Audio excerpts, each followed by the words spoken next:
제대로 맛본다는 것은 알아차림이 작동하고 있다는 것이다. 알아차림은 당신을 자신과 접속하게 해주고 몸과 마음, 영혼을 건강하게 도와줄 것이다.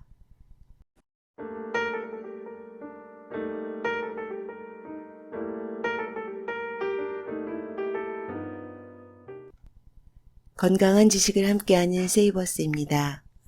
오늘 읽어드릴 책은 세이버, 틱 나칸이 쓰고 월북 출판사에서 펴냈습니다. 부제는 당신을 구하는 붓다식 다이어트입니다. 책의 이름이 제가 운영하는 유튜브 채널명과 비슷해서 한눈에 들어왔습니다. 책의 제목인 세이버의 본래 뜻은 풍미, 향기, 향취, 음미하다 등의 의미입니다. 이 책 세이버는 한마디로 명상에 기반한 체중 감량법을 전하고 있습니다. 일시적으로 유행하는 다이어트법이나 근력 운동을 권하는 다이어트 책이 아닙니다. 이 책은 승려인 틱나탄이 인생을 통해 깨달은 종교적 지혜와 하버드대학교 영양학자 릴리언 정의 전문 지식을 접목하여 최고의 다이어트 식단과 올바르게 먹는 법에 대해 일러주는 책입니다. 이 책의 키워드는 바로 알아차림에 있습니다. 매 순간을 알아차리는 삶을 통해 자신의 생활과 몸을 돌보는 과정에서 우리는 비로소 스스로를 이해하게 되고 몸을 알게 됩니다. 그 깨우침은 자신에게 생긴 문제를 제대로 바라보고 그 원인을 탐구하고 문제를 해결할 힘이 스스로에게 있음을 깨닫고 해결을 위해 노력하게 되는 단초가 됩니다. 이 책은 틱 나탄과 릴리언 정이 함께 쓴 책입니다. 저자 소개, 틱 나탄. 오늘날 선불교의 가장 위대한 스승 중 한 명이자 세계적인 교육자로 70년 가까이 마음 다함을 전 세계에 소개하고 있다. 1982년 보르도의 명상 공동체 플럼 빌리지를 세우고 다양한 활동을 통해 평화운동을 전개하였다. 30년 이상 수련회를 조직하고 이끌어온 노하우와 경험을 바탕으로 교육자와 청년에게 마음 다함을 전할 수 있는 창의적이고 효율적인 수행법을 정립했다. 이러한 깨달음과 가르침에 뿌리를 둔 비종교적이고 비종파적인 교육 프로그램을 플럼 빌리지에서 운영하는 웨이크업 학교를 통해 수많은 교사들에게 전파하고 있다. 저자 소개, 릴리언 정. 영양학자, 현재 하버드대 공중위생대학에서 강의를 하며 하버드 예방연구센터의 연구원으로 일하고 있다. 하버드대 영양학 웹사이트인 영양학 원천의 개설자이자 운영자인 그녀는 1997년부터 틱나탄과 인연을 맺고 그의 가르침을 따르고 있다. 책의 큰 목차 챕터 1 당신은 체중과 싸우고 있는가? 챕터 2 당신은 참으로 사과를 맛보고 있는가? 챕터 3 당신은 자신이 먹는 것의 범주를 넘어선 존재라는 것을 알고 있는가? 챕터 4 당신은 현재 순간을 주시하고 있는가? 챕터 5 당신은 주의 깊은 식사를 하고 있는가? 챕터 6 당신은 주의 깊게 움직이는가? 챕터 7 당신은 주의 깊은 생활 계획을 갖고 있는가? 챕터 8 당신은 깨어있는 세계 속에서 살고 있는가? 지금부터 책을 발췌해서 읽어드리겠습니다. 특히 이번 방송은 맛의 알아차림을 알려주는 2, 3장의 핵심 부분을 중심으로 읽어드리겠습니다. 나는 평생토록 내 체중과 싸워왔다. 체중을 줄여야 한다는 걸 잘 알고 있다. 내 모습이 마음에 들지 않는다. 살찐 상태의 이 느낌이 싫다. 그간 여러 가지 방법의 다이어트를 시도했고 운동을 하려고 애를 쓰면서 체중을 줄여보기도 했지만 이내 원상태로 돌아왔다. 체중이 줄었다가 다시 불어나는 요요 현상을 수차례 겪었다. 나는 완전한 좌절감에 빠져버렸다. 내 자신이 수치스럽게 느껴진다. 늘 체중 때문에 걱정을 하고 온 신경을 쏟는다.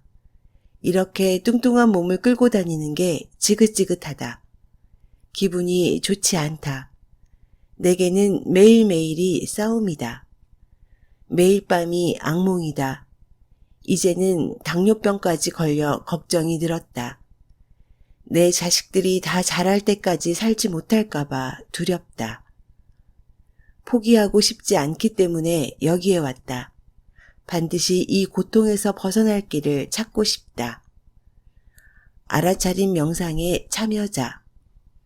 당신은 참으로 사과를 맛보고 있는가? 이제 냉장고에서 사과 하나를 꺼내보자. 어떤 사과든 좋다. 그것을 씻어 한 입 베어 물기 전에 잠시 멈춘다. 그리고 손바닥에 놓인 사과를 들여다보면서 스스로에게 물어보자. 사과를 먹을 때 그것을 먹는 행위를 참으로 즐기고 있는가? 아니면 다른 생각에 깊이 빠진 나머지 그 사과가 내게 제공해주는 즐거움들을 놓치고 있는가? 대부분의 사람들이라면 첫 번째 질문보다 두 번째 질문에 예 라고 답할 가능성이 훨씬 더 높다. 대부분의 경우 별다른 느낌 없이 사과를 먹는다. 그러나 이 부주의한 방식 때문에 우리는 사과를 먹는다는 단순한 행위 속에 내재되어 있는 많은 즐거움을 놓쳐왔다. 어째서 그런 것일까? 진정으로 사과를 즐기기란 아주 쉬운데도 말이다. 우선 사과를 먹는 일에만 주의를 기울여야 한다. 사과를 먹을 때는 먹는 일에만 전념하는 것이다. 이때 가장 중요한 것은 일제히 다른 생각과 움직임을 멈추는 것이다. 운전하면서 먹지 말자. 걸어가고 있는 동안에 먹지 말자. 책을 읽으면서 먹지 말자. 그저 고요한 상태에 머물러 있어야 한다. 주의를 기울여 천천히 먹을 때 사과가 가진 모든 맛, 곧 그 달콤함과 향기로움, 신선함, 과즙의 흥건함, 아삭아삭하게 씹히는 감촉을 온전히 음미할 수 있게 될 것이다. 다음에는 손바닥에서 사과를 집어들고 다시 살펴보자. 그리고 의식적으로 몇 번 심호흡을 한다. 사과에 대한 느낌과 좀 더 생생하게 교감하기 위해 필요한 일이다. 우리는 먹고 있는 사과를 거의 들여다보지 않는다. 사과를 움켜쥐고 한 입 베어 문 뒤 빠르게 씹어서 삼킬 뿐이다. 이럴 때 주의를 기울여 보자. 어떤 종류의 사과인가? 그 색깔은 어떠한가? 손에 쥐었을 때의 감촉은 어떠한가? 어떤 냄새가 나는가? 그러다 보면 사과가 아우성치는 시장길을 달래기 위해 황급히 먹어치울 만한 간단한 먹을거리가 아님을 깨닫게 될 것이다. 그것은 좀 더 복잡한 어떤 것, 더 큰 전체의 일부다. 사과를 씹을 때 자신이 무엇을 씹고 있는지 깨달아야 한다. 한 입마다 20번이나 30번씩 천천히 완벽하게 씹어보자. 주의 깊게 씹어서 사과와 사과의 자양분들이 지니고 있는 맛을 음미하고 그 경험에 100% 몰입하는 것이다. 이런 식으로 있는 그대로의 사과를 음미하자. 사과를 먹는 일을 온전히 알아차릴 때 현재 순간도 온전히 알아차리게 된다. 그때 당신은 지금 여기에 온전히 존재하게 된다. 요즘은 부주의하게 먹고 부주의하게 사는 일이 너무 당연하게 여겨진다. 빠른 속도로 돌아가는 하이테크식 삶에 익숙해진 것이다. 우리가 어쩌다 왜 지금처럼 살아가게 되었는가를 돌아볼 시간도 없다. 이 때문에 우리 삶은 고통받고 있다. 일부 사람들은 사과를 온전히 먹는 일을 아주 불편하고 힘들다고 여긴다. 그래서 요즘 대형 식품 매장들에서는 가치가 부과된 사과를 판매한다. 사과를 주의 깊게 먹으면 즐거운 체험일 뿐만 아니라 건강에도 도움이 된다. 하루에 사과 하나를 먹으면 의사도 필요 없다 라는 속담은 확실한 과학적 근거가 있는 말이다. 사과 하나를 제공하는 건강상의 이득과 즐거움을 넘어서서 좀 더 넓은 관점으로 사과를 바라볼 때 사과를 우주의 구현체로도 볼 수 있을 것이다. 손에 쥐고 있는 사과를 깊이 들여다보면 사과나무를 돌봐준 농부를, 열매가 된 꽃을, 비옥한 땅을, 유사 이전의 바다 동물과 조류의 유해가 부식되어 이루어진 유기물들을, 탄화수소를, 햇살과 구름과 비를 볼 수 있다. 이런 요소들이 결합되지 않았다면, 또 많은 사람들의 도움이 없었다면 그 사과는 존재하지 않았을 것이다. 가장 본질적인 면에서 보자면 당신이 쥐고 있는 사과는 경이로운 생명의 발현체이다. 그것은 존재하는 모든 것과 서로 연결되어 있다. 그 속에는 전 우주가 담겨 있다. 그것은 우리의 삶에 자양분을 제공해 주기 위해 온 우주의 사절인 셈이다. 그것은 우리 몸을 돌보아 준다. 사과를 주의 깊게 먹으면 우리의 영혼은 풍요로워지고 정신은 재충전될 것이다. 또한 주의 깊게 사과를 먹는 행위는 사과에 대한, 세계에 대한, 또 우리 자신의 삶에 대한 새로운 자각을 얻게 한다. 어머니인 대지와 우주가 우리에게 제공해준 것들에게 경의를 표하고 자연을 찬미하는 일이다. 온 마음으로 사과를 먹는 것은 일종의 명상이며 깊이 있는 영적인 행위가 될 수 있다. 이러한 자각과 통찰에 힘입어 음식에 감사하고 그 맛을 더 깊이 음미하고 자연과 세계의 다른 모든 것과 면밀히 연결되어 있다는 사실을 더 깊이 체감하기 시작할 것이다. 사과가 생생하고 생동하는 것이 될 때 당신의 삶도 생생하고 생동하는 것이 된다. 사과를 제대로 맛본다는 것은 알아차림이 작동하고 있다는 사실을 뜻한다. 알아차림은 당신을 자신과 접속하게 해주고 몸과 마음, 영혼이 지금뿐만 아니라 미래에도 계속 건강하게 삶을 즐길 수 있게 도와줄 것이다. 당신은 먹는 것을 넘어선 존재라는 것을 알고 있는가? 음식과 음료. 첫 번째 먹을거리는 웰빙에 꼭 필요한 것이다. 섭취하는 음식의 종류와 방식은 우리의 신체적, 정신적 웰빙에 깊은 영향을 미친다. 바로 그 때문에 어떤 식품들이 건강을 증진시켜주고 또 어떤 것들이 해를 끼치는지 아는 것이 무엇보다도 더 중요하다. 지난 50년 동안에 걸친 먹을거리 연구들은 건강한 식사 습관이 비만, 암을 포함한 주요한 만성질환 발병률을 줄여준다는 사실을 밝혀냈다.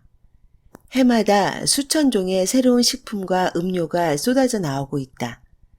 이러한 제품들의 상당수는 설탕, 소금과 정제된 탄수화물이 다량으로 들어간 가공식품으로 건강에 해롭다. 그런 제품들의 가짓수는 헤아릴 수 없을 만큼 많다. 눈높이에 있는 슈퍼마켓 진열대를 따라 걷다 보면 제대로 알아보기도 힘든 성분들로 만들어진 쿠키, 스낵, 시리얼바, 칩, 음료와 같은 가벼운 먹을거리들이 무수히 눈에 들어온다. 개 중에는 어떤 영양소가 많이 혹은 조금 들어있어 건강에 좋다는 식의 주장을 내세우기도 한다. 알아차림은 그런 제품들의 겉포장에 현혹되지 않고 어디에서 어떤 식으로 먹을거리를 얻는가를 폭넓게 살펴보도록 해준다.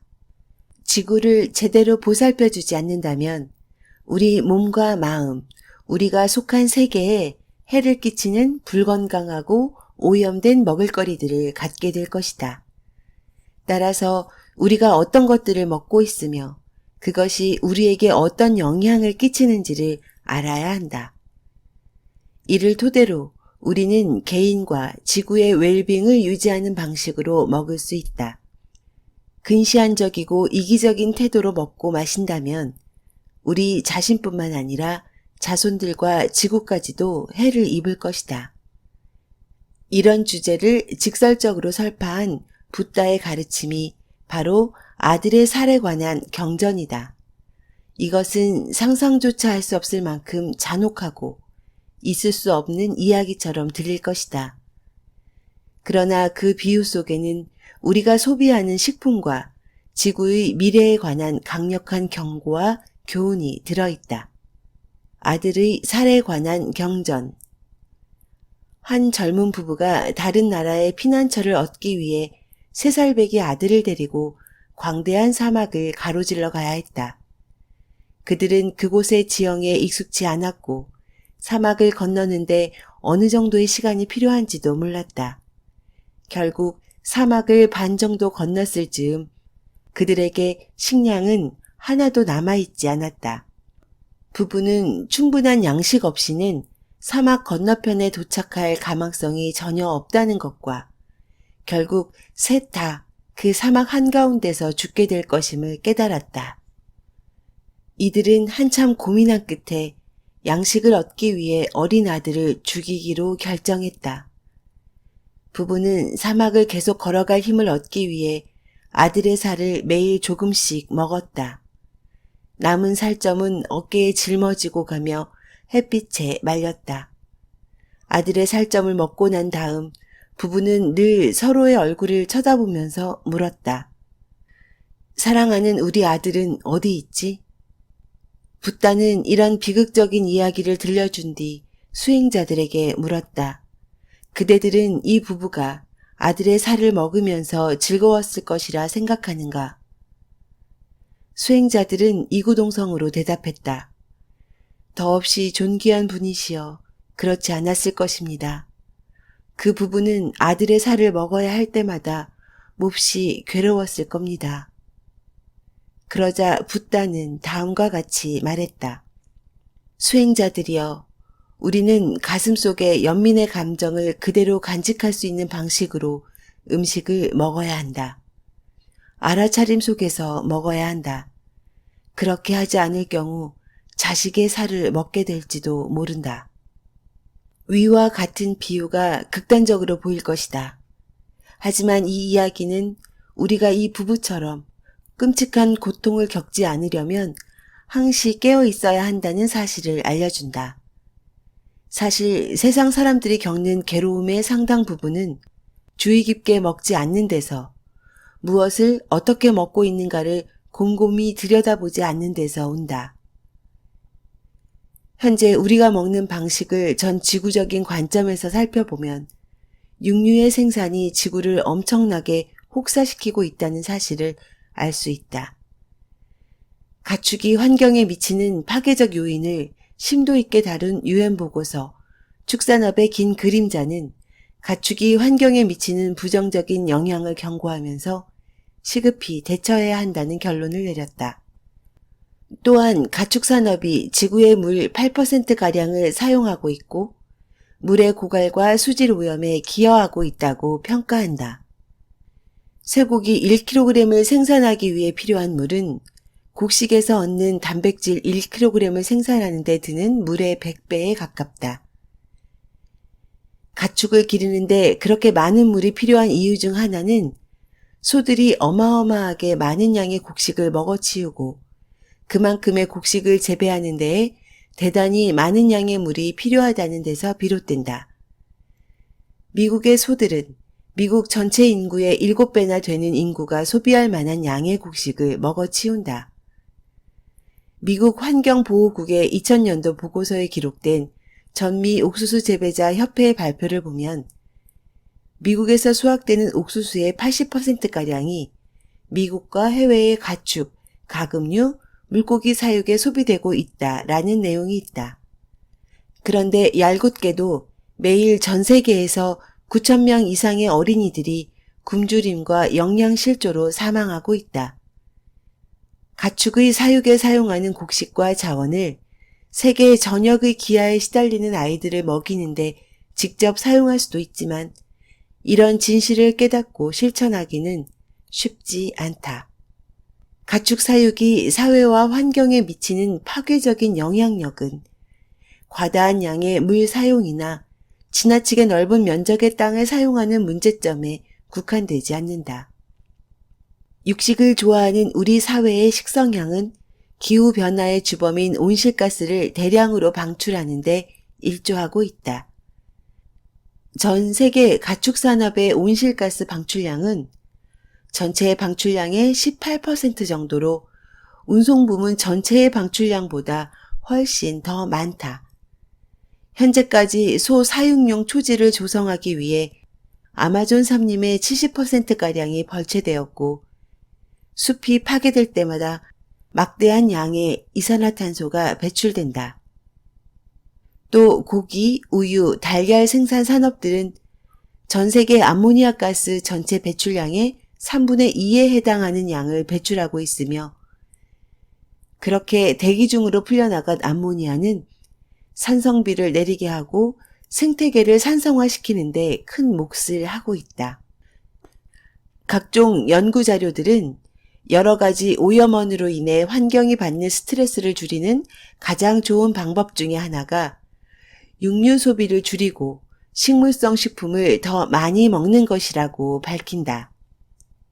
식탁에 오르는 고기와 낙농 제품들의 양을 줄이는 것이야말로 사람들의 체중 증가 추세를 억제하고 전반적인 건강 상태를 향상시키며 더 나아가 지구를 건강하게 만드는 지름길이다. 모두가 개인적으로나 집단적으로 시급히 행동에 나서야 한다. 개인이 채식을 지향하는 것은 본인의 건강뿐 아니라 사회적으로도 아주 가치 있는 일이다. 채식주의자들은 동물성 식품을 주로 소비하는 사람들보다 체중이 덜 나가는 경향이 있다. 또 심장병, 당뇨병, 암에 걸릴 위험이 적다. 100% 채식을 할 수는 없다고 해도 매달 며칠 동안만 채식을 하는 것으로 시작할 수도 있다. 매일 아침 혹은 점심만 채식을 하는 것도 좋은 방법이다. 이런 시도만으로도 이미 반은 채식을 하는 셈이다. 매 끼니마다 동물성 식품들을 식탁에서 치울 수 없는 사람들은 그저 육류 섭취량을 줄이기만 해도 사망할 위험을 줄일 수 있다. 이런 방식은 건강에 이롭고 환경 친화적인 식사법을 택하는 좋은 출발이 된다. 우리는 어울려 사는 존재들이며 개인과 환경은 상호 의존적이다. 그래서 한 사람의 작은 변화도 다른 이들의 변화와 함께 어우러질 때는 큰 영향력을 갖게 된다. 시장 경제는 기본적으로 소비자들의 요구에 의해 움직인다. 다수의 사람들이 육류보다 식물성 식품 섭취를 조금만 늘려도 가축산업은 위축될 것이다. 그런 상황이 장기적으로 지속되면 생산자들은 동물 사료용 작물의 생산을 줄일 것이다. 이러한 집단적인 자각과 노력을 통해 이 세계는 변화할 수 있다. 먹을거리로 매일 자신을 주의 깊게 돌보기.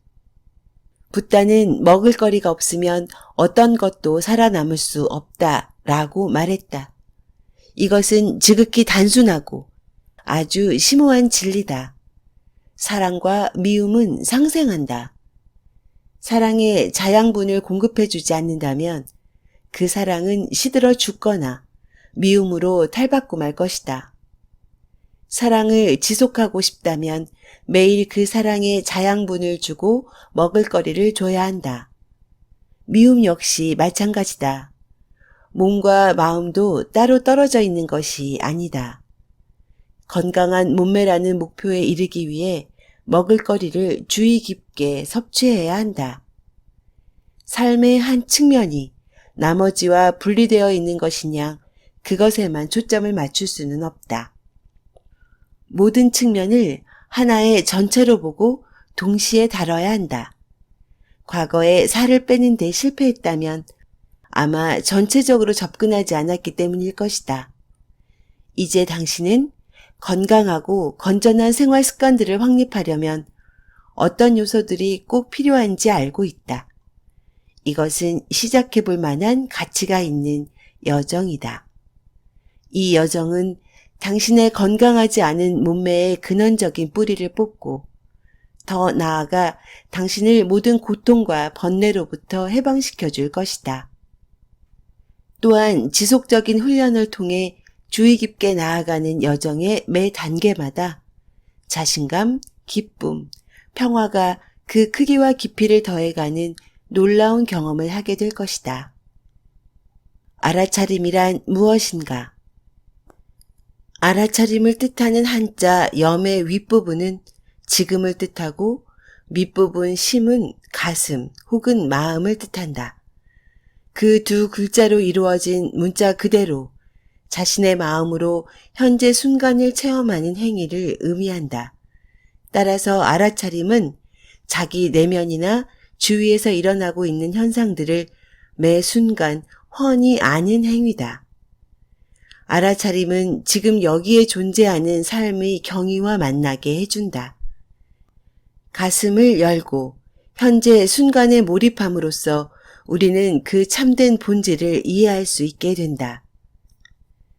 지금 이 순간에 존재하고 주의를 기울임으로써 이 순간에 존재하는 모든 것을 있는 그대로 받아들일 수 있다. 그렇게 한다면 우리는 평소처럼 투쟁이나 저항, 판별하지 않고도 자연스럽게 변화할 수 있다. 그간 많은 책들이 알아차림이 지닌 힘에 관해 서술해 왔지만 그 힘에 대해 알 수 있는 가장 좋은 방법은 실천이다. 알아차림을 제대로 실천하고자 한다면 아기가 거듭 노력해서 걷는 법을 배우는 것과 마찬가지로 모든 행위에 그것을 끊임없이 적용해야 한다. 알아차림이 제2의 천성이 될 정도로 말이다. 아기가 걷기 되기까지는 기는 법부터 배우고 다음에는 일어섰다가 넘어지는 과정을 수없이 반복하지 않는가. 알아차림은 저절로 일어나지 않는다. 실천하고 싶다는 열망을 가져야 한다. 알아차림은 자신의 내면이나 주변 모든 것과의 관계 속에서 자신을 이해하도록 도와준다. 사람들은 체중 문제로 어려움을 겪고 있을 때 흔히 스스로를 나무라곤 한다. 보통 식습관이나 생활 태도를 본인과 분리된 별개로 여기고 외부에서 해결하려 든다. 하지만 그런 문제거리들은 바로 우리의 몸이고 느낌이고 마음이며 이 세상의 모든 것과 긴밀하게 연결되어 있다. 이 상호 의존성에 대한 깊은 이해가 있을 때라야 비로소 지속적으로 변화를 일으키기 위한 방법 또한 깨달을 수 있다. 붓다는 중생이 스스로를 정화하고 슬픔과 비탄을 극복하고 고통과 근심을 소멸시키고 바른 길을 걸어 열반에 이르도록 돕기 위해서 알아차림 수행법을 제자들에게 가르쳐 주었다. 붓다가 체중 조절 문제를 집어서 설법하지는 않았으나 그 가르침의 근본적인 지침은 체중 조절 문제와 깊은 관련이 있다.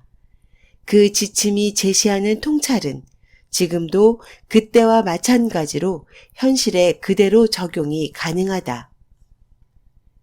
지금까지 틱 나칸과 릴리안 정의 세이버를 요약 발췌해서 읽어드렸습니다.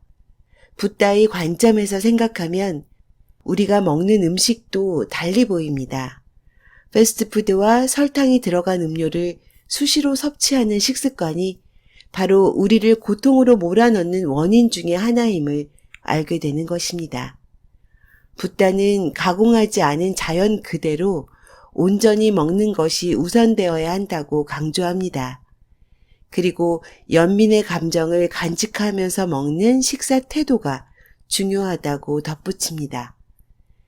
자신을 위해 그리고 전 지구를 위해 절제하라는 미덕을 자연스럽게 가르쳐주고 있습니다. 건강에 관심 있는 분들께 세이버를 꼭 한번 읽어보시길 추천드립니다. 지금까지 건강한 지식을 함께하는 세이버스였습니다. 감사합니다.